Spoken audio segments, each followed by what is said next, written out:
Fungus ಬಂದಿದೆ ಅಂತ ಹೇಳಿ ಮತ್ತೆ ಕೋರ್ಟ್ನ ದಿಕ್ಕನ್ನ ತಪ್ಪಿಸೋದಕ್ಕೆ ಪ್ರಯತ್ನವನ್ನು ಪಟ್ರ. ಈ ಹಿಂದೆ ಇವ್ರ ಟ್ರ್ಯಾಕ್ ರೆಕಾರ್ಡೇ ಹಂಗೊಂದಿದೆ. ಬೆನ್ನು ನೋವು ಅಂತ ಹೇಳಿ ಸರ್ಜರಿ ಆಗಲೇಬೇಕು, ಈಗ ಆಗಲಿಲ್ಲ ಅಂದರೆ ಇನ್ನು ಹೋದ್ರು ಅವ್ರ ಕತೆ ಮುಗೀತು ಅಂತ ಅವ್ರ ಪರ ವಕೀಲರು ಹಾಗೆಲ್ಲ ವಾದವನ್ನು ಮಂಡಿಸಿದ್ರು. ಬಟ್ ಆಮೇಲೆ ಆಚೆ ಬಂದಂತಹ ಟೈಮ್ನಲ್ಲಿ ಸಾಕ್ಷಿಗಳ ಜೊತೆಗೆ ಕಾಣಿಸ್ಕೊಂಡಿದ್ದು, ಕಂಪ್ಲೀಟಾಗಿ ದುರುಪಯೋಗ ಪಡಿಸ್ಕೊಂಡಿದ್ದೆಲ್ಲ ಗೊತ್ತಾಗಿತ್ತು. ಈಗ ಅವ್ರ ಫಂಗಸ್ ಅಂದ ತಕ್ಷಣ ಇದು ಏನಾದರೂ ನಾಟಕ ಇರ್ಬೋದಾ ಅಂತ ಅನ್ಸುತ್ತೆ.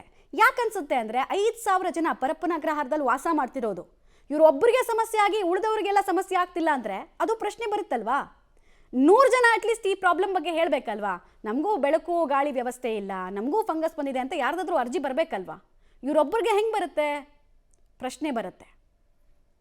ಡೀಟೇಲ್ಸ್ ಕೊಡ್ತಾರೆ ನಾಗೇಶ್. ಇಂಥದ್ದೊಂದು ಅನುಮಾನ ಯಾಕೆ ಬರುತ್ತೆ ಅಂದರೆ, ಕೋರ್ಟು ಮತ್ತು ಕಾನೂನು ಕೊಟ್ಟ ಎಲ್ಲ ಅವಕಾಶಗಳನ್ನು ಇವರು ದುರುಪಯೋಗ ಪಡಿಸ್ಕೊಂಡಿದ್ರು. ಲಾಸ್ಟ್ ಟೈಮ್ ಆರೋಗ್ಯದ ವಿಚಾರದಲ್ಲಿ ಕರುಣೆ ಅನ್ನೋ ವಿಚಾರವನ್ನು ದುರುಪಯೋಗ ಪಡಿಸ್ಕೊಂಡಿದ್ರು. ಈಗ ಅವ್ರು ಏನೇ ಹೇಳಿದ್ರು ಕೂಡ ಸುಳ್ಳು ಹೇಳ್ತಾ ಇದ್ದಾರೆ ಇವರು ಅಂತ ಅನ್ಸಕ್ಕೆ ಸ್ಟಾರ್ಟ್ ಆಗುತ್ತೆ. ಸಹಜ ಇದು. ಮಮತಾ, ಖಂಡಿತವಾಗ್ಲೂ ರೇಣುಕಾಸ್ವಾಮಿ ಕೇಸಲ್ಲಿ ಪ್ರಥಮ ಬಾರಿಗೆ ಬಂಧನವಾಗಿ ಪರಪ್ಪನ ಅಗ್ರಹಾರ ಜೈಲಿನಲ್ಲಿ ಇರುವಂಥ ಸಂದರ್ಭದಲ್ಲಿ ದರ್ಶನ್ ಅವರಿಗೆ ಅಲ್ಲಿರುವಂಥ ಜೈಲು ಅಧಿಕಾರಿಗಳು ರಾಜಾತಿಥ್ಯವನ್ನು ಕೊಟ್ಟಿದ್ರು. ಅದಕ್ಕೆ ಸಂಬಂಧಪಟ್ಟಂಥ ಒಂದಷ್ಟು ಫೋಟೋಗಳು ಹೊರಗಡೆ ಬಂದು ದೊಡ್ಡ ಮಟ್ಟದ ಸುದ್ದಿ ಆಗಿತ್ತು.